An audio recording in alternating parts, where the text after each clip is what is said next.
Père au début. Et il dit, si vous m'aimiez, vous vous réjouirez de ce que je vais au Père, car le Père est plus grand que moi. Le débat n'est pas fini, monsieur le journaliste. Le Père est plus grand que moi. Ce qu'on appelle en français le superlatif absolu. Jean chapitre 14, verset 28 que vous avez donné. Même chapitre. C'est dans le même chapitre que vous montrez que Jésus est Dieu. Quand il dit que le Père est plus grand que moi, ce traitement ne touchait plus Jean 14. On prend maintenant 2 Corinthiens 5, verset 19. Dieu était en Christ. Donc quand Dieu est en Christ, Christ devient Dieu. L'apôtre Paul, vous ne comprenez pas Paul. C'est pour ça que l'apôtre Pierre disait ceci. Dans 2 Pierre chapitre 3 verset 16. Les gens qui sont mal raffermis, qui sont les ignorants, ne vous aventurez pas dans les livres de Paul. Du frère Paul, c'est l'apôtre Pierre qui donne ce conseil. C'est lui qui est mal affermi et ignorant. Ne prend pas les épîtres de Paul. Vous n'allez rien comprendre.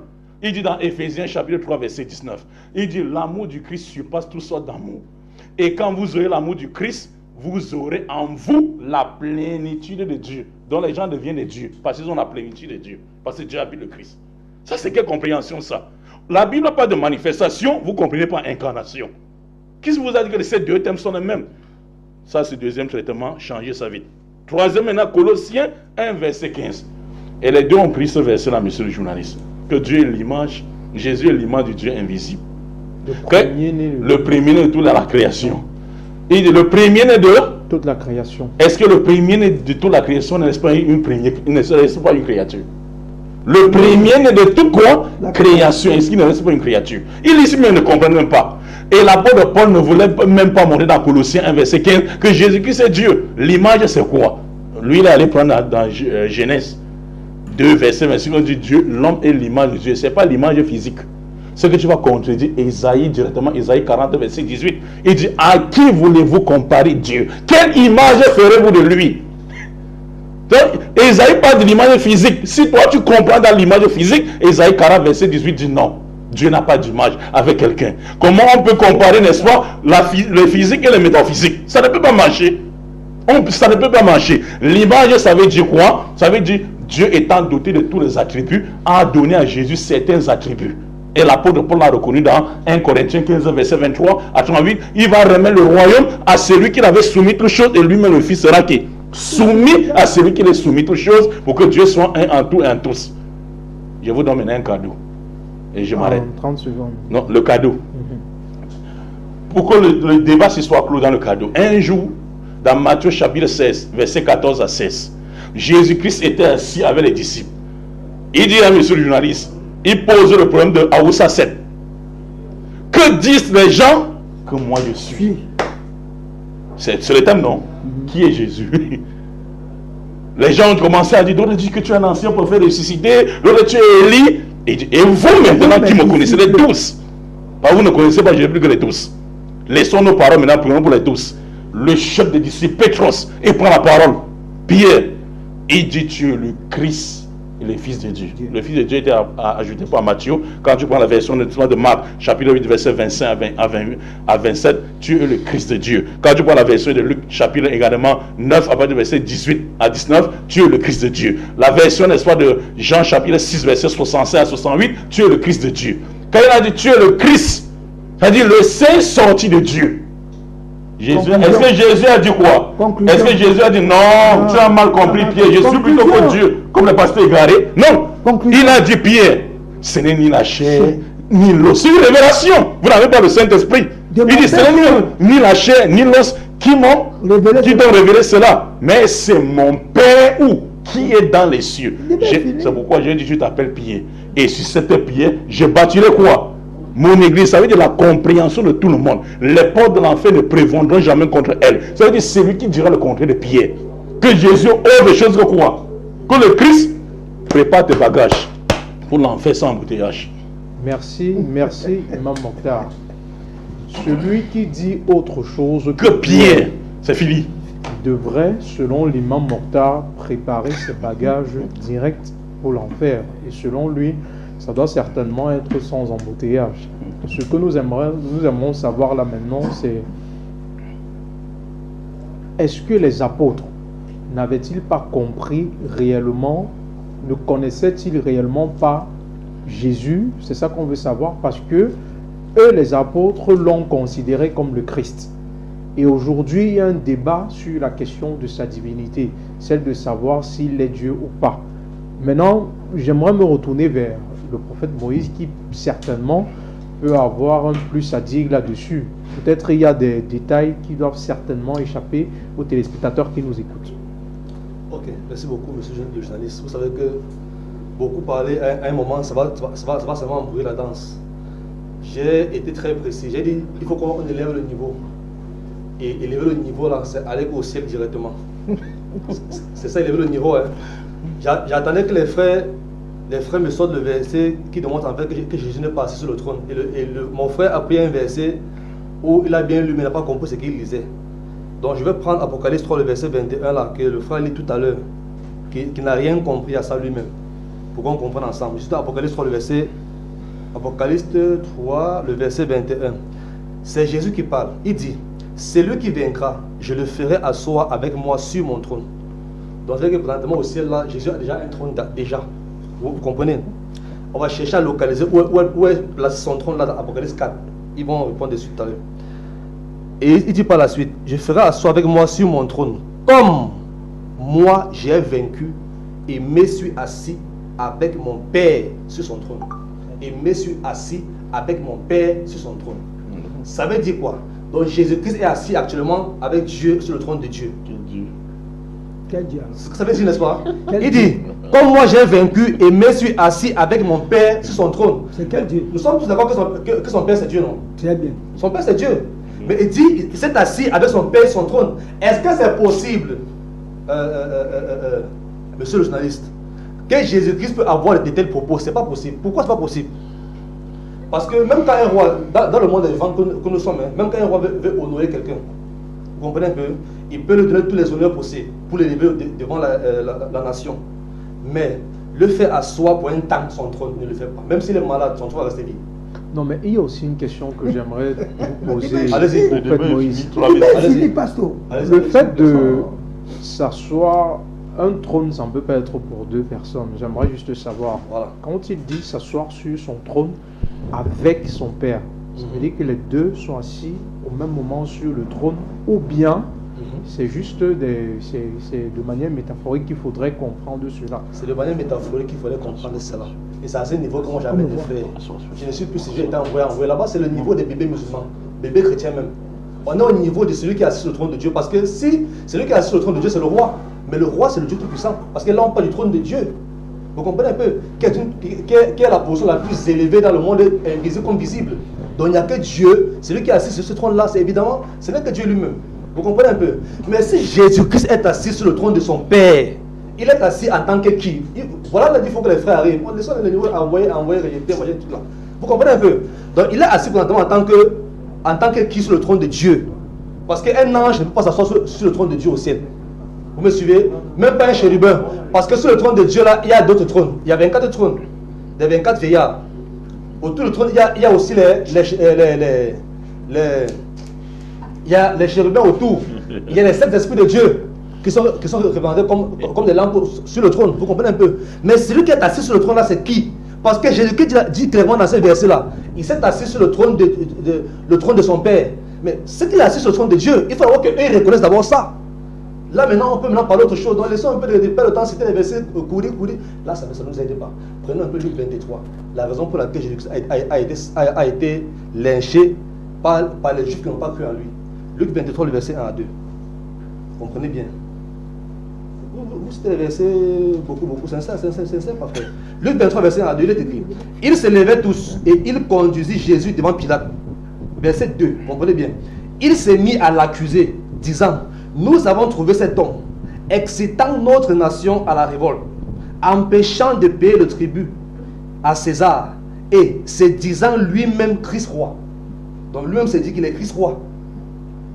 Il est Christ roi, mais il est Christ roi où? Dans Jean 14, verset 33, dans la conversation avec Pilate, il dit, mon roi n'est pas de ce monde. Parce que si mon roi était de ce monde, mes serviteurs auraient combattu pour moi. Vous comprenez un peu? Mon roi n'est pas de ce monde, donc automatiquement il n'est pas roi sur la terre, comme mon frère disait la semaine passée. C'est faux. Pour celui qui dit que Jésus était roi sur la terre là, c'est faux. Il était roi au ciel. Vous comprenez un peu? Voilà où il faut être pour vraiment comprendre ce qu'on dit. C'était tout le reste là, ça ne nous aide pas trop. Prenez encore un passage un peu par rapport à sa royauté. Hein. Dans Jean chapitre 1er. Jean 1, le verset 47.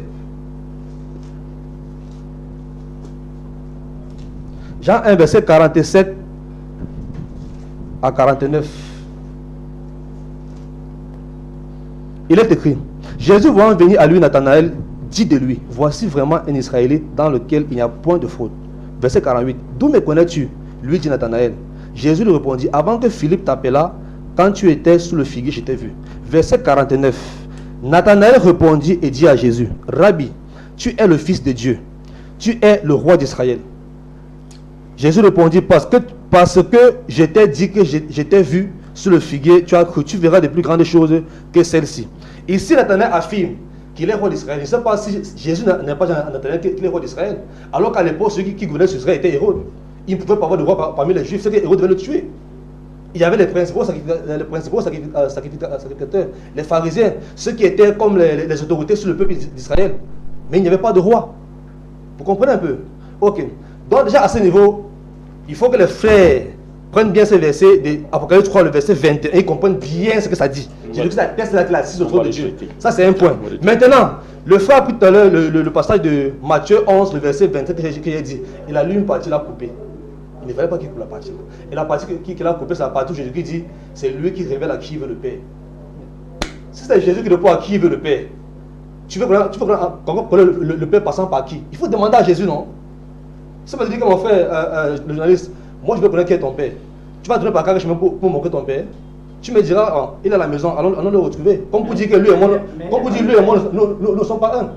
Tu me suis un peu, voilà ce que tu vas répondre. Mais quand tu veux que ton père est en toi, là-bas c'est plus profond, frère. Ça n'a plus rien à voir avec la dimension charnelle, frère. Vous me suivez un peu? Ok, je vais prendre le passage que mon frère a sauté, hein, et aussi que mon frère a pris tout à l'heure, Jean chapitre 1, le verset 17. Il aussi, lui, il a coupé. C'est pas le pourquoi il coupe tous les versets là. Je vais prendre ce verset, vous allez comprendre. Jean 1, le verset 18, pardon. Il dit, personne n'a jamais vu Dieu. Le frère s'est arrêté là-bas. Au lieu de terminer le verset. Il fallait terminer. Il dit, personne n'a jamais vu Dieu. Le Fils unique qui est dans le sein du Père. Le Fils unique qui est dans le sein du Père. Est celui qui l'a fait connaître. Donc celui qui peut faire connaître qui est le Père là, c'est son Fils unique. Mais il faut qu'on demande à Jésus. Dans Jean 14, on peut demander à Jésus. Il dit que mon Père habite en moi. Vous discutez. Si son Père habite en lui et que lui encore dit dans Jean 4, verset 22 que le Père il est esprit. Ça veut dire que si Dieu habite en lui, c'est que le Père est son esprit. C'est que le Père est son esprit. C'est pourquoi 2 Corinthiens que mon frère a pris là, il a essayé de tordre un peu le sens. 2 Corinthiens 5, le verset 19 il dit car Dieu était en Jésus-Christ. Mais on ne voyait pas Dieu, on voyait Jésus. Si Dieu était en Jésus-Christ, là il était qui? En conclusion, Dieu est son esprit, l'esprit de Jésus-Christ. Rien de bon. Pasteur Amido, vous avez certainement écouté tous les panélistes qui ont pris la peine d'échanger avant votre tour durant le tour de table. Et là maintenant, c'est votre prise de parole. Merci. Et j'aimerais vous orienter sur un plan qui est bien précis parce que le prophète Moïse était en train de parler de l'esprit de Dieu. Oui. Et selon lui, c'est cet esprit de Dieu-là, Oui. cet esprit de Dieu est en Jésus-Christ. Partagez-vous cette position? Très bien. Merci. C'est un frère, il a la révélation, il a compris. Mais le problème, c'est que ce qui me fait mal, si j'avais affaire à Imam Mokhtar, ça pouvait encore être passé parce que c'est un musulman, il n'a pas la révélation. Mais à côté de lui, il est accompagné d'un chrétien. C'est lui qui se dit chrétien. Parce que je vais lire. Merci. Je vais lire 1 Corinthiens, verset 18. On dit car la prédication de la croix est une folie pour ceux qui périssent. Mais pour nous qui sommes sauvés, elle est une puissance de Dieu. C'est-à-dire, quand Jésus dit « j'ai mon Dieu, j'ai mon Père », c'est-à-dire, c'est l'expression littérale qu'il prend. Mais il comprend, c'est-à-dire ce qui est au-delà de ce qu'il dit. Ils sont limités. Ils ne comprennent plus. Bon, maintenant, comme ils sont insensibles au verset, je veux prendre des exemples sur eux-mêmes. Tiba, parfois tu te retrouves dans ta chambre, tu es seul. Après, tu dis, bon, mais Timba, qu'est-ce que tu as fait aujourd'hui? Tu t'adresses à qui, Timba? Quand tu dis, Timba, qu'est-ce que tu as fait comme ça aujourd'hui? Ou bien, Timba, tu as tué. Tu t'adresses à qui? Le regret, c'est la conscience. Oui, voilà, tu t'adresses à ta propre conscience. Est-ce que ta conscience là, c'est une autre personne en dehors de toi? Non, ma conscience. Alors, Timba, tu n'as pas la révélation. Timba, tu n'as pas la révélation. La prédication, c'est-à-dire Jésus est venu montrer la double dimensionnalité de Dieu. Parce que Jean dit, au commencement était la parole était avec Dieu. Qui était avec Dieu? Timba. Dieu. Mais il dit, la parole était avec Dieu. Il y avait combien de personnes? Dieu était avec Dieu. Il y avait 2 personnes. Dieu était avec Dieu au commencement. Qui est qui? Il y a 2 dieux. Il y a 2 dieux. Qui est qui? Tu vois, vous voyez donc, il se met déjà à raconter n'importe quoi. Il dit déjà qu'il y a 2 dieux. Non, il dit selon ce que vous Selon ce que vous dites. Ton esprit, c'est ce qu'il est en train de vous dire. Ton esprit et toi, ce n'est pas 2 personnes. Je vais prendre sur Imam Mokhtar. Dans le Coran, on nous dit que Mohammed a fait un voyage nocturne où il est allé à la mosquée Aqsa. Il a traversé des cieux où personne n'a pu aller. Il est allé, il a rencontré Moïse. On ne parle pas de Mohamed ici. Oh non, non. Il est déjà hors du Laissez-moi prendre des exemples.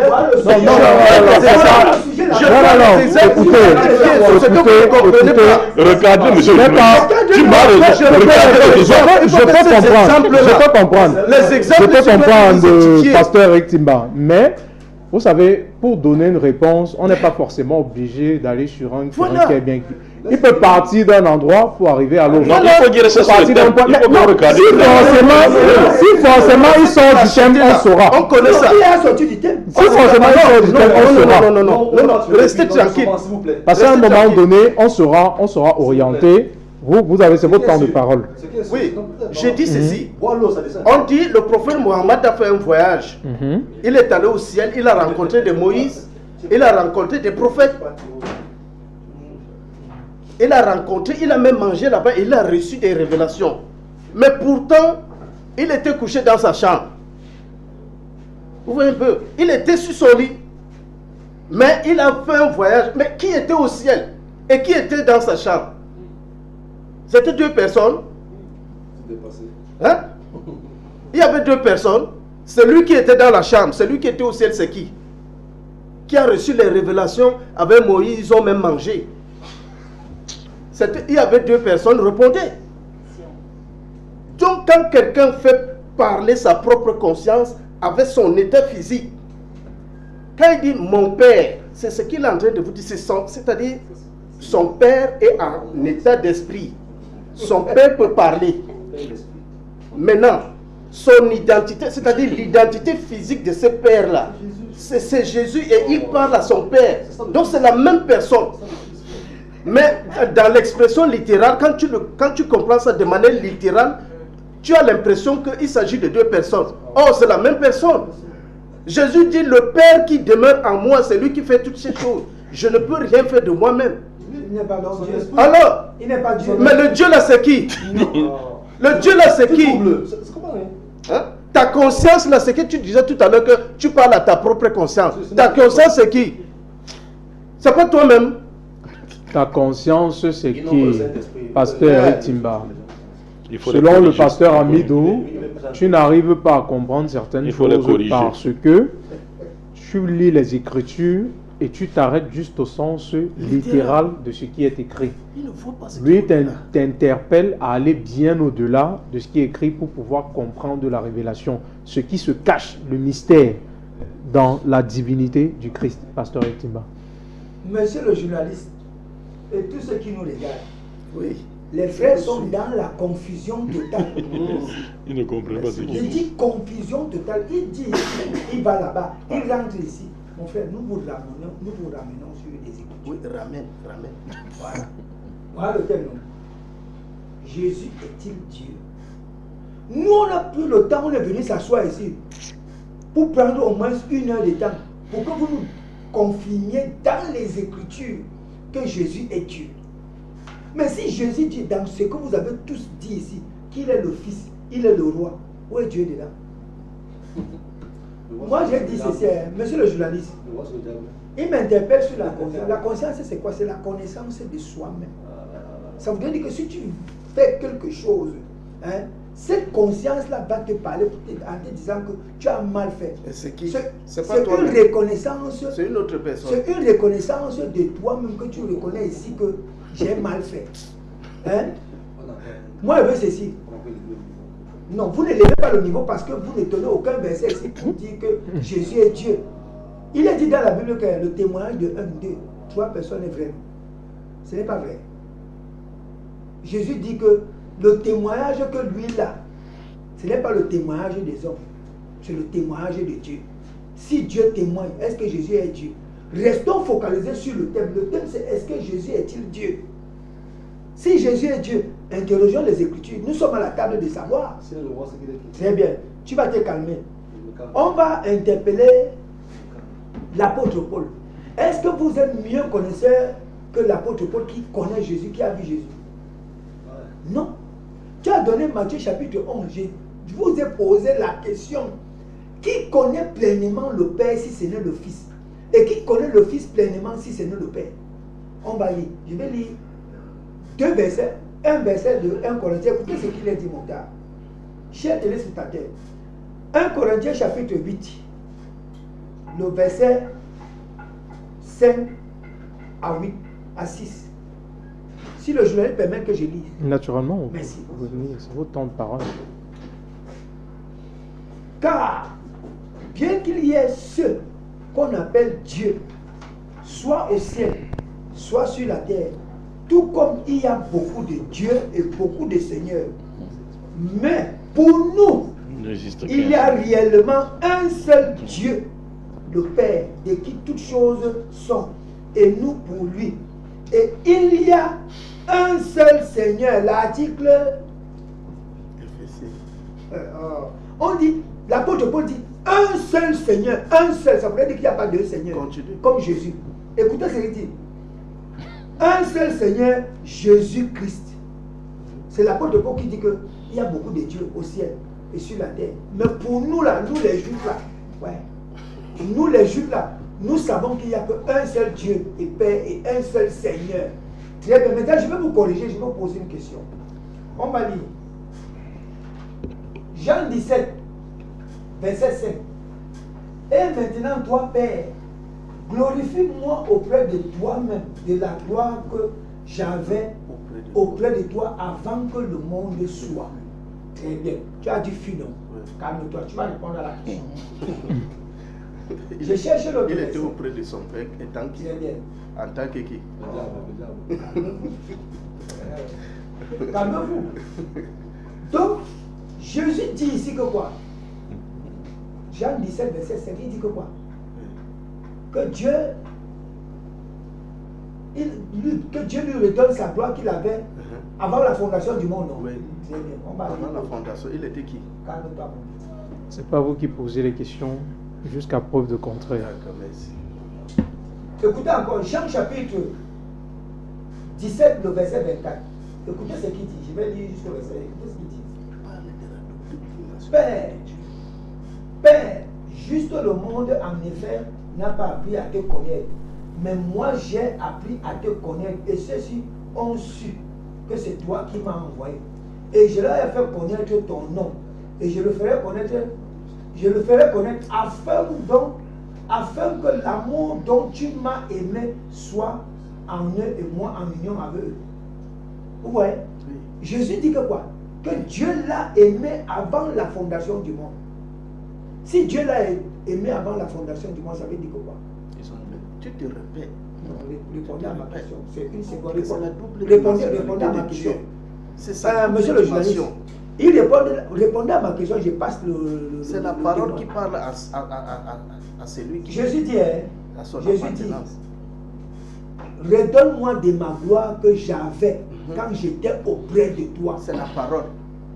Avant que le monde fût, ça veut dire quoi? C'est la parole de Dieu qui parle à son Père. Ah, Oui. ah, très bien. Chers téléspectateurs, vous voyez, Oui. confusion totale. Donc la parole, attends, la parole c'est La parole était avec Dieu. Donnez-moi la parole, dis donc. Ça, La c'est- parole était avec Dieu. au Monsieur le commencement. journaliste. Imam Mokhtar, Oui, monsieur le journaliste. tout à l'heure, durant le Si tu temps n'as de pas la parole, révélation, tu peux pas on nous a fait comprendre mon comprendre langage. que il fallait avoir la révélation pour pouvoir comprendre. Parce que Dieu, on ne pouvait pas le voir. Jésus, il était physique pour nous révéler le Dieu invisible là. Et que Jésus c'est l'Esprit de Dieu qui était en Jésus. Donc, Vous si savez, vous voyez- Jésus-Christ, monsieur le journaliste, vous savez pourquoi ces gens-là sont fatigués? Jésus disait à ses 12 apôtres dans Luc 21, 15, je vous donnerai une bouche et une sagesse. Aucun de vos adversaires à la table du savoir n'aura le dessus sur vous. C'est pour ça qu'ils ne peuvent pas. Quand ils disent on n'a pas le Saint-Esprit, on va voir qui n'a pas le Saint-Esprit. Mes chers amis téléspectateurs, écoutez. L'apôtre Pierre dit ceci dans Actes des Apôtres, chapitre 5, verset 30 à 32. Le Dieu de nos pères, Dieu d'Abraham, Dieu d'Isaac et de Jacob, a ressuscité Jésus-Christ d'entre les morts et l'a placé à sa droite. On voit quoi? On voit deux dieux selon les pasteurs. Il y a le Dieu vivant qui ne meurt jamais. Et il y a le Dieu, entre parenthèses, Jésus, leur Dieu, qui était mort. C'est-à-dire, leur Dieu se fait ressusciter par un autre Dieu vivant. Et c'est ce Dieu vivant que nous servons. Et ils servent un Dieu mort. On dit le Dieu Jésus, leur Dieu était mort. Dieu l'a ressuscité, l'a placé à sa droite comme prince et sauveur afin de donner à Israël la repentance et le pardon de ses péchés. Et l'apôtre Pierre dit quoi? Ces choses, nous sommes témoins et le Saint-Esprit est témoin. Donc ils ont l'esprit satanique. C'est ça qui les agite. Ils ont l'esprit satanique. Donc maintenant, ici, je rentre maintenant. Ces gens-là, pasteur Amidou, vous ne connaissez pas Dieu, vous êtes des païens. Excusez-moi de dire. Pourquoi je dis que vous ne connaissez pas Dieu? Pasteur Amidou, petit poteau, pour qu'on finisse vraiment. Parce qu'on n'a pas appris. Si on commence à développer les choses, vous vous perdez. Maintenant, petit poteau, maintenant, est-ce que Dieu est bon? Est-ce que Dieu est bon?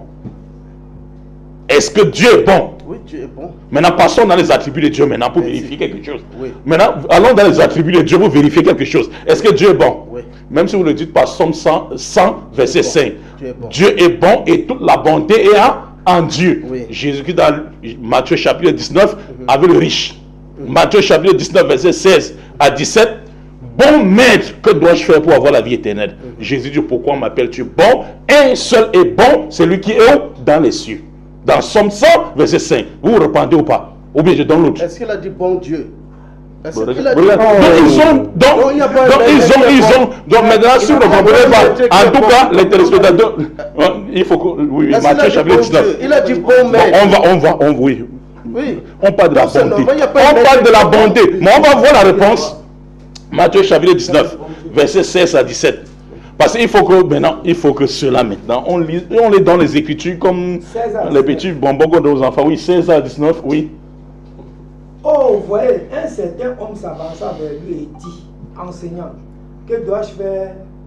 Je veux qu'on lise, je veux lire qu'on lise dans la Bible. Bible. C'est l'apôtre. On peut. Prêtez-nous Vous le avez le Bible là. verset. Prêtez-nous le Matthieu Bible là. combien? Matthieu 19. Verset 11. Non, le journaliste va nous aider. Le journaliste va nous aider. Journaliste, S'il Matthieu appelait bon 19, Dieu verset et qu'il 1. refuse. Monsieur Amidou, calmez-vous. Vous êtes dans le faux, monsieur Amidou. Donc ici, le verset, Matthieu chapitre 19, verset 16 à 19. Écoutez. Verset 16 à 19.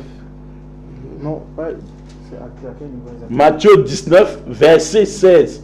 Voilà le verset. 16. Verset 16. Le jeune homme riche. Le jeune homme riche. Voilà. Et voici, un homme s'approcha et dit, Jésus, maître, que dois-je faire de bon pour avoir la vie éternelle? Il lui répondit, pourquoi m'interroges-tu sur ce qui est bon? Un seul est bon. Si tu veux entrer dans la vie, observe les commandements, lesquels? Lui dit-il. Et Jésus répondit, tu ne tueras point et tu ne commettras point d'adultère. Tu ne déroberas point, tu ne diras point de faux témoignages. Honore ton père et ta mère et tu aimeras ton prochain comme toi-même. C'est ça ici? Voilà, c'est ça. Donc Jésus-Christ dit n'est pas bon. Vous allez voir encore le même verset dans le livre de Luc chapitre 10. Il va toujours le traiter de bon maître. Il va dire ne m'appelle pas bon, un seul est bon, celui qui est dans les cieux. Maintenant, on va dans les attributs. Deuxième attribut Deuxième attribut, on en parlait de la bonté. Deuxième attribut maintenant, Dieu dit ceci à Jérémie. Nous allons parler maintenant de l'omniscience. L'omniscience de Dieu. Jérémie chapitre 23, versets 23 à 24. Dieu dit à Jérémie, fils de l'homme, ne suis-je pas l'Éternel de près et l'Éternel de loin? Quelqu'un peut-il se tenir sur un endroit sans que je ne l'aperçoive? Dieu dit à Jérémie que personne ne peut être même dans les pénombres de la terre, même dans le noir, sans que quoi? Dieu le voit. Une fourmi noire, sur un pied noir, dans la nuit noire, sur la chemise noire. Dieu dit je le vois. Dans le livre de Jérémie 23, versets 23 à 24. Maintenant on va vérifier quelque chose sur Jésus. Jean chapitre 11, verset 35. Je préfère lire ici. Jean chapitre 11, à partir du verset, n'est-ce pas, 35. Les gens qui étaient auprès de Jésus, c'est-à-dire les Marie Magdalène, les Marthe. Marthe qui était la sœur de Lazare. Avant d'arriver sur Lazare, commençons par Marthe. C'est-à-dire une femme même, à l'époque de Jésus, les dépasse. Allons-y, n'est-ce pas, au verset 35. Quand Jésus apprend la mort de son ami Lazare, Jésus arrive. Première question, verset 35. On dit, je vais commencer à partir même du verset. Marthe dit à Jésus, il dit, Seigneur, si tu étais ici, mon frère ne devait pas mourir. Mais je sais que tout ce que tu demanderas à Dieu, Dieu va te l'accorder. Marthe dit que Jésus va demander pour son frère qui? Donc il demande à lui-même. Il faut vous repentir. Et il continue maintenant. Jésus la voyant pleurer, et les Juifs qui étaient venus avec elle frémit à son esprit et fut tout ému. Et il dit quoi? Où l'avez-vous enterré? Je ne sais pas si vous comprenez le développement. Alors qu'il a dit à Jérémie quoi? À Jérémie 23, verset 23-24, que personne ne se tient sur un endroit caché sans que je ne l'aperçoive. Mais ici, le Dieu là, le même Dieu, vous pensez que c'est le même Dieu. Le Dieu Jésus, entre parenthèses, il arrive ici, il ne sait pas où est enterré qui? Lazare. Il dit quoi? Où l'avez-vous enterré? Pasteur Midou, est-ce que le Créateur peut se renseigner à une créature où on avait enterré notre créature? Si vous, ce n'est pas l'égarement total. On va arriver là-bas, il faut d'abord qu'on enlève ça. Mais ce sont des gars qui sont aveugles. Il dit, où l'avez-vous enterré? Marthe dit, viens et vois. C'est une créature, renseigne Dieu. Jésus n'était pas omniscient. Il dit, où l'avez-vous enterré? Maintenant, il dit, viens maître et vois. On dit, Jésus pleura. C'est le verset le plus court de la Bible. C'est un discours que je vous donne. Le verset le plus court. Jésus pleura. C'est-à-dire, en d'autres temps, on enlève Jésus, on met Dieu. Dieu pleura. Vous voyez la malédiction. Donc, on continue maintenant. Avant de ressusciter Lazare, la Bible dit, Jésus leva les yeux aux cieux. Qu'est-ce qu'il dit? Père, je te rends grâce de ce que tu m'as exaucé. Car pour moi, je savais que tu m'exauces toujours. Mais si j'ai parlé ainsi, c'est à cause de la foule qui m'entoure, afin qu'ils sachent, c'est toi qui m'a... Le pasteur Midou dit, non, Dieu tu t'envoies pourquoi? Toi-même Jésus, on t'attrape, tu vas devenir Dieu de Dieu.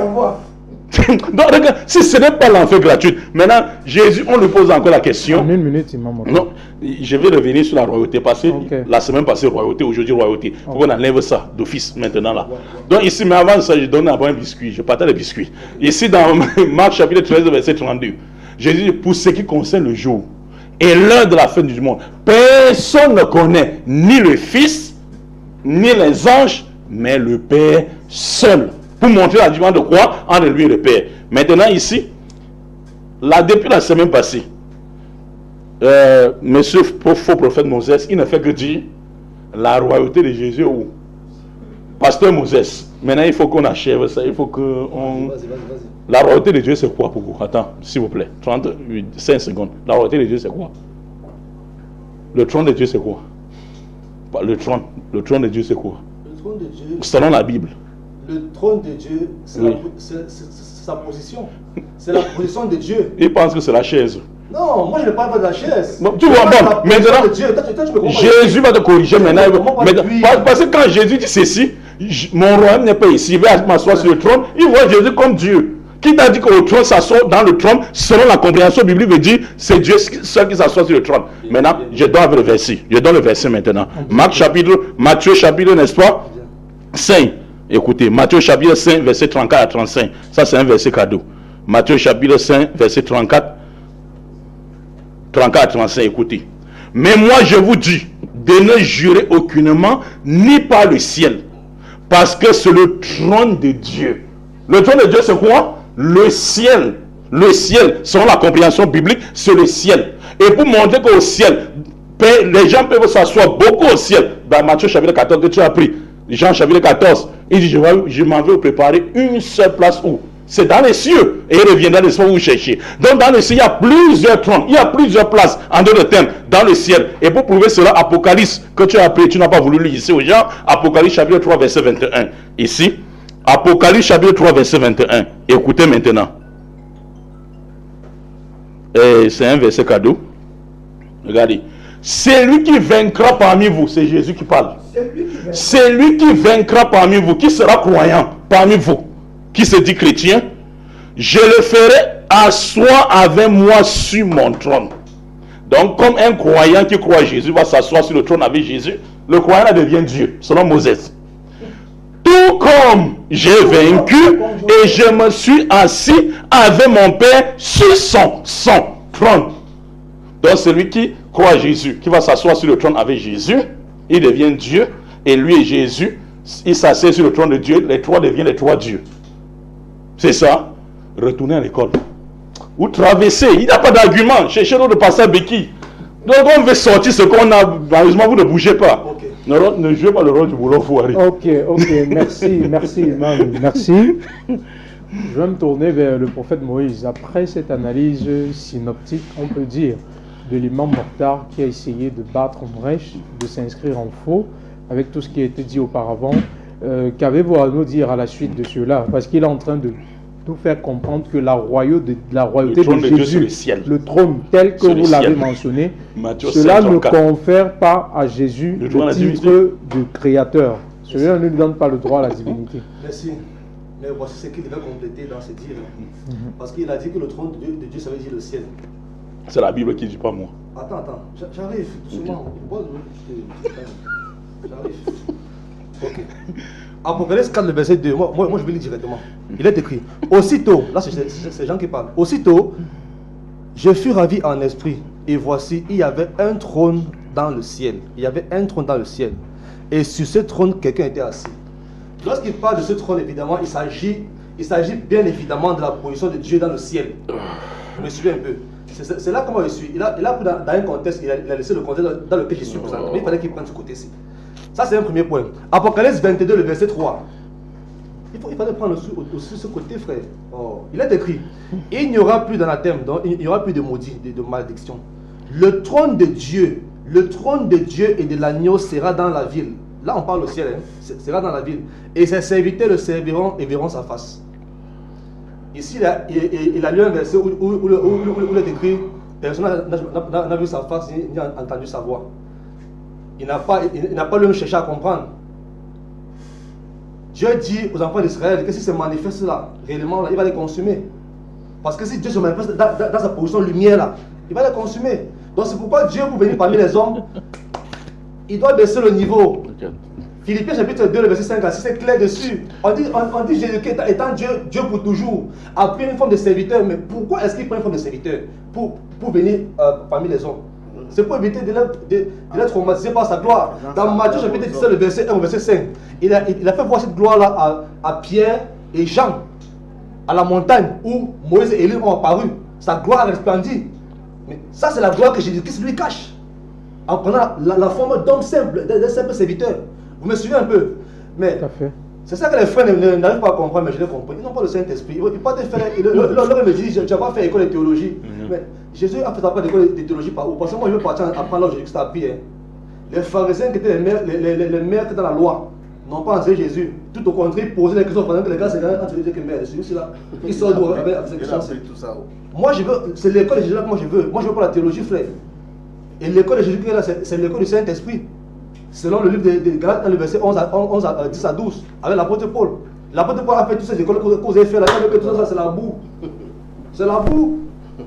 Donc cherche plutôt à aller à l'école de Jésus-Christ, frère. Et le Saint-Esprit va te révéler qui est le Père. Ne m'envoie pas en théologie là, d'où c'est l'homme qui me dit qu'Israël mesure 13 mètres carrés. Ça ne donne pas le salut. On veut la révélation du Saint-Esprit, qui est Jésus-Christ, qui est Dieu lui-même. Ok, je continue donc. Il faut d'abord être précis. Je suis d'accord lorsqu'il parle du trône de Dieu dans un sens, il parle du ciel évidemment. Donc s'il dit qu'il n'est pas roi sur la terre, selon Jean 14, verset 33 à 36, ça veut dire qu'il est roi au ciel. Comment ça, il est d'accord? Voilà le niveau où moi je veux que tu arrives, Mokhtar. Je veux que tu arrives à ce niveau. Tu n'as pas contesté que Jésus-Christ est roi au ciel. Parce que le verset de Apocalypse 3, verset 21 là, c'est clair. Verset pendant tu prends ça pour dire que non, c'est pour dire que le ciel c'est le trône danse. Donc on vous dit tous ceux qui entrent là-bas, même ceux qui meurent en Jésus-Christ, d'après la Bible, vont là-bas, donc ils sont aussi Dieu. Ils sont aussi à même titre que Dieu. Donc tu n'as pas compris. Parce que si tu prenais le trône de Dieu que je parle d'Apocalypse 22 ici là, et Apocalypse 4 verset 2 là, c'est que tu allais comprendre que dans le ciel là, il y a une chaise qui appartient à Dieu. Et ce n'est pas la seule chaise. Il y a d'autres trônes, mais les trônes là, tu dis que ce sont les 24 vieillards qui sont assis dessus. Hein frère? Oh, dis donc. Je vais revenir un peu. Il a dit tout à l'heure que Jésus-Christ, en parlant de la personne de Jésus-Christ et de Dieu, Jésus ne connaît pas la fin du monde, patati patata. C'est que je n'ai pas encore lu Jean chapitre 16, le verset 28 à 31, mon frère. Oh, vraiment. Tu n'as pas encore lu ce verset-là. On va savoir si Jésus connaît vraiment toutes les choses. Jean chapitre 16, le verset 28 à 31. Je vais lire rapidement. Il est écrit. Jésus-Christ dit, je suis sorti du Père. Je suis sorti du Père. Et je suis venu dans le monde. Maintenant, je quitte le monde et je vais au Père. Je vais au Père. Je vais à Dieu. Je retourne à Dieu. Verset 29. Verset 29. Ses disciples lui disent, voici mais... Oh, écoutez. Quand on vous donne l'enseignement comme ça, cherchez le bic là que vous écrivez, frère. Dites que vous ne voulez pas apprendre. Un enfant qui a eu le bac cette fois, tu penses qu'il va encore attendre des enseignants? Il a cherché le bac cette fois, ça va voir. Il va pas attendre les enseignants. C'est votre temps de parole. C'est déjà des élèves là, l'élève qui enseigne le professeur. Naturellement. Tu vois un peu, mais je suis toujours, hein. C'est ce qui me dépasse. Verset 29. Ses disciples lui disent, voici maintenant tu parles ouvertement et tu n'emploies plus aucune parabole. Verset 30. Maintenant nous savons, là c'est de ce qui parle. Maintenant nous savons que tu sais toutes choses et que tu n'as pas besoin que personne t'interroge. C'est pourquoi nous croyons que tu es sorti de Dieu. Mais il sait toutes les choses. Il n'a pas besoin que quelqu'un l'interroge. Toi tu dis que Jésus ne croit pas la fin du monde, mais tu n'as pas compris le contexte dans lequel il était, frère. Tu n'as pas compris. Maintenant, ça c'est pour... Mais il y a une question que je me pose, prophète Moïse. Je me pose certainement la question que vont se poser les téléspectateurs qui nous écoutent là maintenant. Les disciples disent qu'ils savent que Jésus sait toutes choses. Ce sont les disciples qui le disent. Ce n'est pas Jésus qui le dit. Mais maintenant, où Jésus dit qu'il ne connaît pas la fin du monde, que seul Dieu connaît. Marc 13, 32. Ça veut dire seul quoi? Dieu connaît. Marc 13, 32. C'est là que je vais l'enseigner dessus. Ok, après vous. Oui. Justement. Il faut que je cherche le bic. Parce que je sais que les téléspectateurs vont réagir. D'accord, merci. J'ai terminé au verset 31. Il dit, maintenant nous savons que tu sais toutes choses et que tu n'as pas besoin que personne ne t'interroge. C'est pourquoi nous croyons que tu es sorti de Dieu. Verset 31. Jésus leur répondit, vous croyez maintenant. Vous croyez maintenant. Et par là, on peut comprendre effectivement que c'est que Jésus qui présente il présente le Père, il présente le Fils. C'est lui qui connaît qui est le Père, qui est le Fils. Et tu me suis. On dit tout le temps ici que le Fils signifie la position charnelle de Dieu. La position de serviteur. Et tu me suis. Philippiens 2, le verset 5 à 6, là, on a lu ça plusieurs fois ici. Étant égal à Dieu, étant Dieu lui-même pour toujours, il a pris forme humaine en devenant un simple serviteur. Dans la peau d'un simple serviteur, il aura faim, il aura soif, il va dormir, il va pleurer, il va faire tout ce que l'homme fait. Mais l'homme dans cette position-là ne connaît pas tout de Dieu. Est-ce que vous me suivez? Parce qu'il est dans la position de serviteur de Dieu, c'est Dieu qui le révèle. Mais tout il parle de Jésus, hein, parce que Jésus lui dit, son Père lui a tout donné. Donc on ne peut pas comparer l'homme naturellement avec Jésus-Christ déjà. Vous comprenez un peu? Ils ne sont pas comparables, parce que Jésus existe avant tout homme sur la terre. Tout homme sur la terre. Ok, je vais élever le niveau pour que les frères puissent encore bien apprendre. On va lire Jean chapitre 12, le verset 34 et Romains 8, le verset 34. Mon frère, ça là, tu vas chercher aujourd'hui. Je pense que Bon, je vous ai largement laissé du temps. Donc après ce verset, vous Oui, allez... c'est un verset. Oui. Pour, ça, en fait, c'est pour leur présenter les deux dimensions de Dieu qu'eux ne connaissent pas. Ok. Les deux versets là, c'est pour ça que je pense à deux Nous versets. écoutons. Jean 12, verset 34 dit ceci. Jean 12, 34. La foule demanda à Jésus, nous avons appris par la loi que le Christ demeure éternellement. On a appris par la loi de Moïse, que le Christ là, lui, il vit éternellement. Comment donc dis-tu, il faut que le Fils de l'homme soit élevé? Qui est ce Fils de l'homme? Donc, voici une nature divine de Dieu. Voici la nature éternelle de Dieu ici. Vous comprenez un peu? Il dit le Christ, lui, il demeure éternellement. Ça, c'est la loi qu'il a dit. Ce sont les Juifs qui parlent de ça à Jésus-Christ. Mais cependant, regarde ce que Romains chapitre 8, le verset 34 dit. Ils n'ont pas compris, ils prennent le côté physique pour combattre le côté spirituel, ils ne comprennent rien. Romains chapitre 8, pour sortir, monsieur le journaliste, permettez-moi. Romains chapitre 8, le verset 34. Verset 34.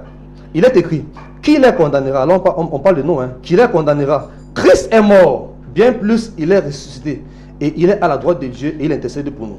Or, cependant, ici, on faut comprendre que Christ est mort. Alors que tout à l'heure, dans Jean 12, verset 34, on dit Christ demeure éternellement. Donc, il ne meurt pas. S'il demeure éternellement, c'est ce qu'il ne meurt pas. Mais comment est-ce que le Christ qui demeure éternellement ici, il est mort? Voilà ce qu'il faut qu'il parte apprendre, monsieur le journaliste. Parce qu'il prend ce côté où Jésus pleurait, mangeait, priait, ceci, mon Père, Dieu, c'est mon Père, et tout, pour comparer avec le côté spirituel que la loi dit de Christ qui lui demeure éternellement, qui est Dieu. Bien que tout cela, ce soit des verbes d'état, le verbe être, le verbe demeurer, n'en déplaise quand même qu'à un certain niveau, il y a une différence. Parce qu'on dit les hommes qui vont se retrouver au paradis, ils demeureront éternellement. Mais ce n'est pas pour dire qu'on pourrait les comparer à celui qui les a créés d'une manière ou d'une autre. Je vois encore pas sur cette base. Ok. Bon, maintenant, Pasteur Amidou, Christ a une valeur qui est plus importante aux yeux à votre niveau parce que, contrairement à ce que des personnes comme Imam Mokhtar, qui n'ont pas le Saint-Esprit, peuvent penser, évidemment, Christ, lui, en lui-même, il a été comme une personne qui ne pouvait pas révéler sa véritable nature. Mais maintenant, ce que je veux vraiment savoir, comme tous les téléspectateurs qui nous écoutent, dans quel but l'a-t-il fait? D'accord, merci. C'est une très bonne question. Ok. Déjà, il faut qu'on sache qui est ce Christ. Que représente-t-il? Tu vois? Parce que quand on parle de Dieu, il faut que Dieu ait une double nature. Oui, il faut qu'il ait une double nature pour que nous, ces créatures, nous ayons accès, hein, à sa nature que nous pouvons accéder. Tu vois, si Dieu existe en tant que Dieu, personne ne va se rendre compte parce qu'on ne le voit pas, on ne l'entend pas. Mais il faut qu'il révèle une nature en lui capable pour nous les créatures d'accéder. Voilà pourquoi Jean dit au commencement, c'est la parole qui était là. Parce que c'est la parole qui révèle le véritable Dieu. Voilà. Voilà la double dimensionnalité de Dieu. Jean dit, la parole. La parole était avec Dieu. Ça ne veut pas dire que la parole est une autre personne en dehors de Dieu. C'est toujours Dieu, mais dans sa révélation. Vous voyez un peu. Maintenant, si tu lis Romains 8, verset 6, je pense, on nous dit, donc c'est cette parole que Dieu, c'est-à-dire s'identifie. L'identité de Dieu en tant que parole, c'est ça que Dieu permet à sa créature d'envoyer dans une chair. C'est écrit dans Romains 8, verset 6. On nous dit, Dieu a envoyé son propre fils. Mais la parole de Dieu est appelée fils. Dans quel sens? C'est pas que Dieu a fait des rapports sexuels avec une femme pour accoucher sa parole. Non. C'est une parole qui est née de lui-même, de cette entité invisible. Cette parole est née. Ça s'est généré. Vous voyez un peu? Cette parole s'est générée en lui pour le révéler. Et c'est cette parole qui est venue maintenant se loger dans un corps humain. Jean, si cette parole n'est pas Dieu, mais pourquoi Jean dit la parole était avec Dieu et la parole est Dieu? Voilà. Donc, l'identité de Dieu est venue en tant qu'esprit, est venue se loger dans un corps humain dans le ventre d'une femme, en tant qu'enfant. Esaïe l'a prophétisé, un enfant nous est... Même Galates chapitre 4. Voilà, Galates 4, verset un enfant 6, nous a été ça parle donné, de ça. tout. Il s'appellera Père éternel. Voilà. Maintenant, en cette personne de Jésus, c'est cette parole qui demeure dans un corps humain, c'est ça qui nous parle.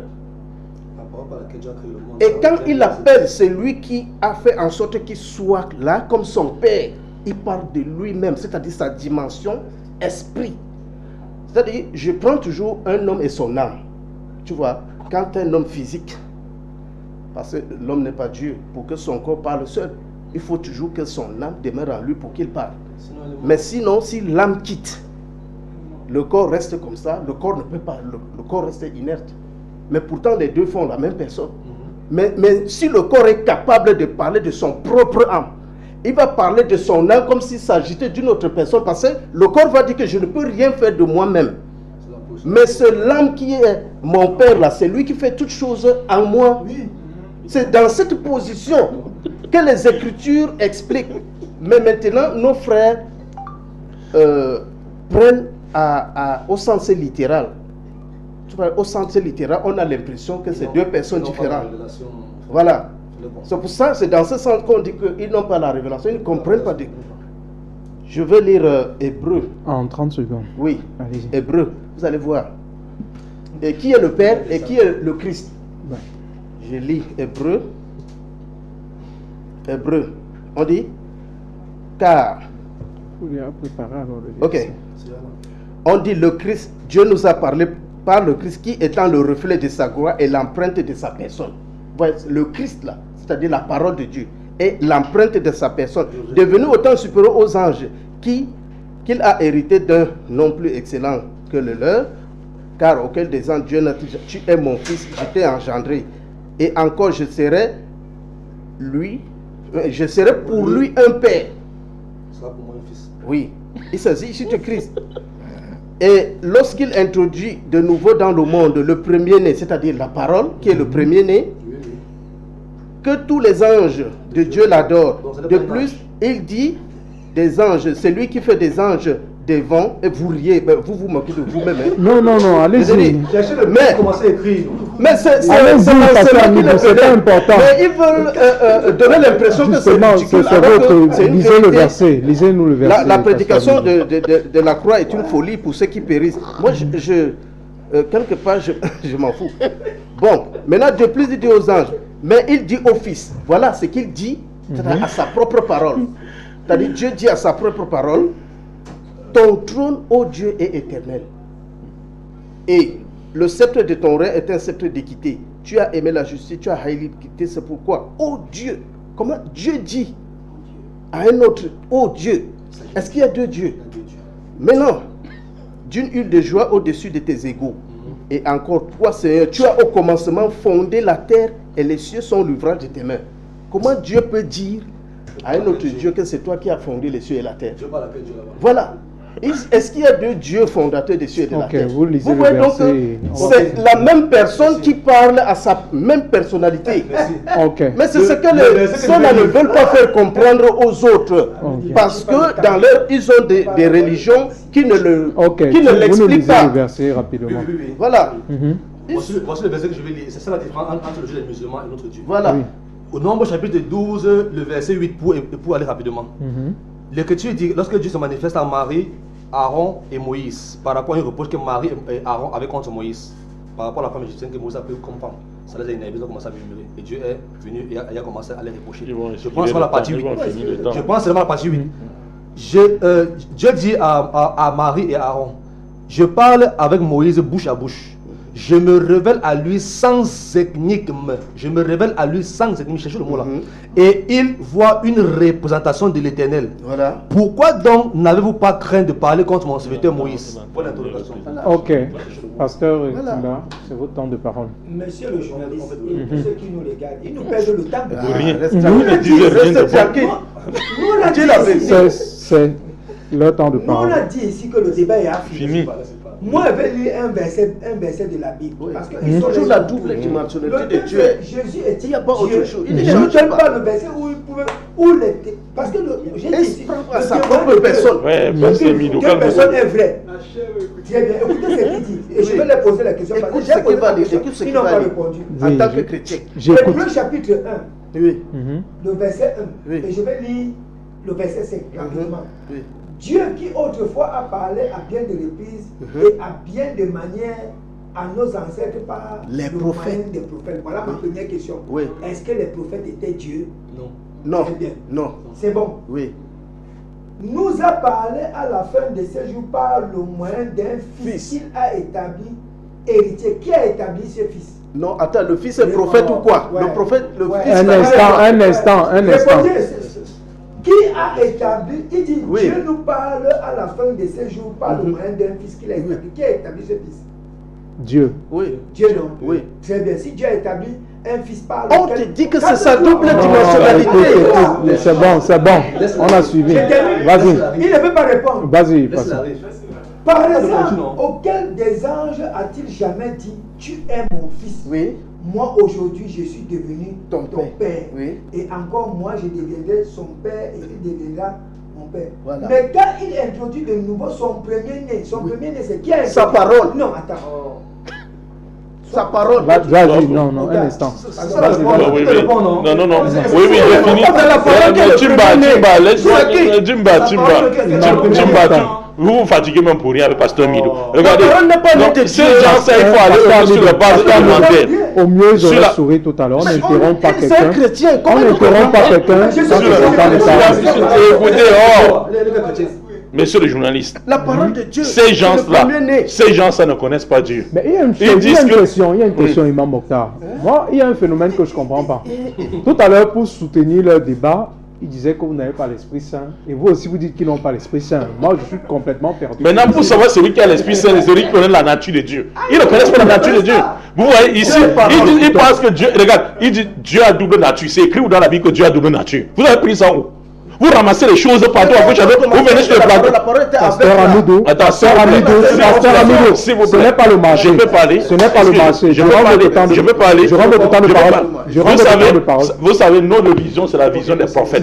C'est pour ça que dans 2 Chroniques, chapitre 6, verset 18, on dit à Salomon, Dieu viendra pour visiter ton palais.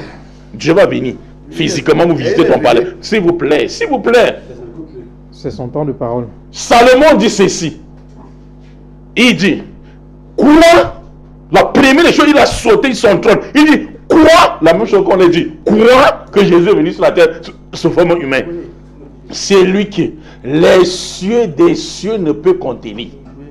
Visiterait quoi? Mon palais. Métaphore. Donc, il dit, les cieux des cieux ne peut contenir qui? Métaphore. Dieu. Ni son palais, mais c'est le ventre de Marie qui a contenu Dieu. Au point de dire dans Luc chapitre 2, verset, s'il vous plaît. Au point de dire dans Luc chapitre 2, verset 40, que le petit garçon Jésus marchait et Marie tirait ses oreilles. C'est-à-dire, il tirait les oreilles de Dieu. Ça, c'est le E. C'est-à-dire, maintenant, ici, la Bible dit ceci. Je ne vais pas reprendre tout ce qu'il dit parce que le temps est fini. Luc chapitre 6, verset 12. Il va lui donner ce qui est profitable. On dit en ce temps-là, parce qu'on a dit, il a dit Jésus était physique, humain, sur la terre. Maintenant, parlons du spirituel. En ce temps-là, Jésus monta sur la montagne pour prier. Et il passa toute la nuit à prier Dieu. Il priait qui? Il priait qui? Et il est qui? Il est Dieu. regardez, c'est les gens comme ça là. C'est bon. C'est bon, c'est les gens comme lui. Allez-y. Vous voyez, vous regardez un pasteur, Jésus priait qui? Il dit Dieu. Jésus c'est qui? C'est Dieu. Il se priait lui-même? Non. Regardez les gens comme ça là. Maintenant on continue. Mais s'il vous plaît, C'est bon, vous allez rebondir. s'il vous plaît. Vous aurez le temps. S'il Allez-y, vous plaît. Imam Mokhtar. Donc vous comprenez que ces gens-là, ils ne connaissent pas Dieu. Ce sont des païens. Maintenant, je vais montrer, regardez. Maintenant, oui, je vais donner une conclusion que n'importe qui doit comprendre. Il dit que Jésus est venu sur la terre sous forme humaine. On va voir dans la Bible, c'était la croyance de qui? Monsieur le journaliste. Actes des Apôtres, chapitre 14, à partir du verset 6 jusqu'en bas. Écoutez la foi. Je montre la foi de tout ceci dans la Bible maintenant. Ici, parce qu'ils ont vu Jésus, on va montrer leur foi maintenant. Actes des Apôtres, chapitre 14. À partir, Paul était à Lystre. à partir du verset 6. Barnabas et Paul, ayant connaissance, se réfugiaient dans les villes de l'Écanoï, à Lystre, à Derbe, et dans les contrées d'alentour. Ils annonçaient la bonne nouvelle. À Lystre se tenait assis un homme impotent de pied, boiteux de naissance, et qui n'avait jamais marché. Ils écoutaient parler de Paul, et fixant le regard sur lui, Paul, voyant qu'il avait la foi pour être guéri, dit d'une voix forte: lève-toi sur tes pieds. Il se leva et marcha. À la vue de ce que Paul avait fait, la foule lycaonienne s'élevant la voix et dit à langue lycaonienne: les dieux sous forme humaine sont descendus parmi nous. Et c'est différent de ce qu'ils disent. Non. Ils ont vu Paul, Paul a fait un petit miracle. Comme Jésus a fait le miracle, directement, ils ont vu à Paul qui?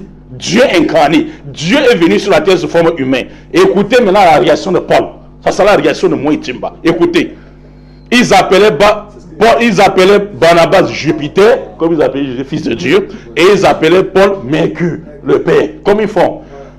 On dit, les apôtres Barnabas et Paul, ayant appris cela, déchiraient leurs vêtements et se précipitaient au milieu de la foule en criant. Et ils disaient ceci: hommes, pourquoi disiez-vous les choses comme ça? La même chose qu'on vous dit. Nous aussi, nous sommes comme les hommes, comme vous. Comme Jésus-Christ a dit, je suis un homme comme vous. Et il dit ceci: de la même nature que vous, et vous apportant une bonne nouvelle, vous exhortez à renoncer à ces choses, dit que Dieu est venu sur la terre sous forme humaine, et vous tournez vers le Dieu vivant, qui a fait le ciel, la terre et tout ce qu'il trouve. Dieu vient sur la terre pour chercher quoi? Les anges qui sont les secrétaires de Dieu. Ils ne sont pas encore venus sur la terre pour passer directement le message aux hommes. Mais vous pensez que Dieu est venu sur la terre? S'il vous plaît, Dieu est venu sur la terre sous forme humaine. Dieu était arrêté, hein, ligoté, frappé, et Dieu est sur la croix. Dieu crie: Eli, Eli, lama sabachthani. Mon Dieu, pourquoi m'as-tu abandonné? De Dieu de la croix, selon eux, crie au Dieu du ciel. Apocalypse chapitre. Vous comprenez? 18. Dieu est mort, il a fait 3 jours enterré, selon vous. Pendant que le diable se balade, il n'a même pas de tombe sur la surface de la terre. Regarde-moi, ils sont comme ça là. C'est quoi la mort? Donc, c'est pour ça qu'on dit, Pasteur Midou, ce débat-ci, monsieur le journaliste, je m'arrête là. Est-ce que depuis que l'émission a commencé, depuis la semaine jusqu'à maintenant, ils ont donné une parole sortant la bouche de Jésus? Vous dites qu'il est Dieu. Parce qu'il ne faut que la philosophie. Et l'apôtre Paul de Colossiens 2, verset 8, prenez garde que quelqu'un ne vous séduise pas par de vaines tromperies se basant sur la philosophie et le rudiment du monde. Donnez une parole de sur la bouche de Jésus-Christ. Jésus-Christ dit dans Matthieu, Jean 14, verset 24, celui qui m'aime pas ne garde point mes paroles. Vous n'aimez pas Jésus? Merci. Donc, tâchez-moi que la semaine prochaine, vous venez avec les paroles sur la bouche de Jésus pour établir cette unité. Il est très intéressant. Donc, ce qu'on va faire, je vous rassure déjà qu'il y aura l'acte 3 de ce. Rassurez-vous Même déjà. la cascade. Il faut qu'il On ne nous sait amène pas des paroles sur la une bouche de chose est Jésus. sûre, on a tellement de choses qu'on va se tirer de ce livre. Donc, je vais prendre un mot de conclusion en 30 secondes de tout un chacun. Mon mot de conclusion, c'est que quand tu manques des arguments, tu vas t'appuyer sur les mêmes choses à répétition. Je ne fais que, par la grâce de Dieu, élever le niveau. Les frères n'arrivent pas. Ils n'arrivent pas, ils ne font que tourner. Ils parlent de boulons décelés, qui tous lui-même de nous, parce que ils font. Il a dit tout à l'heure que Dieu n'est jamais venu sur la terre. Vous comprenez un peu? Alors dans Genèse chapitre 18, à partir du verset 1er, et que tu dis, 3 personnes ont paru à Adam. À Abraham. On va commencer par ça. Parmi ces 3 personnes-là, l'Éternel était parmi. Faux. Ils ont mangé ensemble, ils ont bu ensemble. Genèse 18. Je parle comme ça à la télé. L'Éternel Tous ceux qui m'écoutent là, on va commencer par ça, monsieur le journaliste. Ok, il dit qu'on va commencer par ça. Donc maintenant, évidemment, les 3 personnes qui étaient déjà à là. plusieurs reprises. Ok. Donc je vais lire mon dernier passage. Non, on n'aura pas forcément. Oui, Vous il aurez- dit que Dieu n'est jamais. Israël, le mot Israël. Parce que il faut déposer ça. Israël, Dieu a combattu avec un homme. Alors, il a combattu sous quelle forme? Il peut comprendre ça. Israël, le mot Israël. Ça sort d'où? Mais il y a aussi des choses qu'en tant qu'être humain, ça doit aussi dépasser notre compréhension. Évidemment, c'est quoi? Je ne vois pas comment, quand on dit que quelqu'un s'est battu avec Dieu, tu vas te battre Il comment a avec ton combattu, créateur? Dieu est descendu, il a combattu avec un homme et c'était Dieu. Il s'est battu. Oui. Et qui est le vainqueur? Cet homme l'a béni. Maintenant, Jésus a prouvé sa divinité. Ok. Il a dit avant qu'Abraham ne fût. Abraham fut, mais lui, Samedi, on va commencer je suis. par ça. Ok. Jésus a dit, je suis. Merci. Un suis éternel. Merci le journaliste. Vous avez vu qu'ils disent que non, on a élevé le débat ici. Donc la conclusion c'est quoi? Retrouvons-nous samedi prochain un peu très tôt pour que le sujet-ci soit vraiment élucidé. Tu dis? On n'a rien dit. Et j'aimerais que tous les versets qui vont citer, on va passer au décryptage de chaque verset. Au scanner. Au scanner. Oui, parce que déjà, il y a un verset qu'Imam Mokhtar a utilisé là, celui où il dit que les 3 hommes sont venus visiter. On va commencer par ça. Ok. Et je montre ce livre-ci. Il n'y a pas de problème. Et si vous concluez, on va commencer la voix de la Torah, Oui. la compréhension de l'Ancien Testament par Rachi, le plus grand rabbin juif Rachi. Et il va montrer qui sont les 3 hommes. Ici, ce n'est pas nous qui allons dire, mais vous allez nous dire où vous avez pris Dieu dedans. Donc c'est ça le dimanche de nous et vous. Et je conclue en disant, Jean chapitre 17, verset 3, la vie éternelle consiste pour eux à te connaître, toi le seul véritable Dieu, et celui que tu as envoyé, Jésus-Christ. Merci, merci, merci. On remercie comme ça le PDG de la télévision, Avoussa 7, et on rappelle encore, si besoin de le faire, que ce n'est qu'un débat et non un combat. Donc l'émission se termine toujours par une accolade fraternelle entre les panélistes qui pour nous ne sont autres que des frères. Sur ce, nous disons à samedi prochain à tous nos téléspectateurs, si Dieu le veut.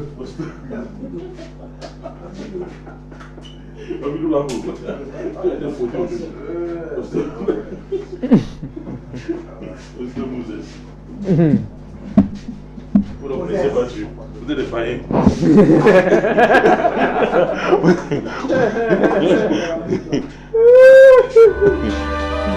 Le pasteur a vu de l'homme pour faire lui que tu ne connais pas Dieu.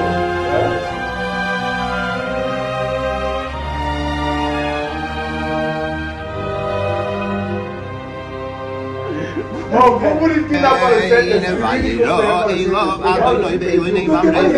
Le débat est fini.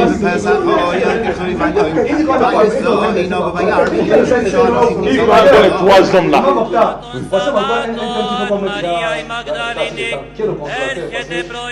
Oh, ça va venir. Waouh, pourquoi tu es pressé? On a encore rien dit. Aujourd'hui, vous avez quand même fait le Seigneur était de mon côté. J'ai déjà vu ce qu'il faut.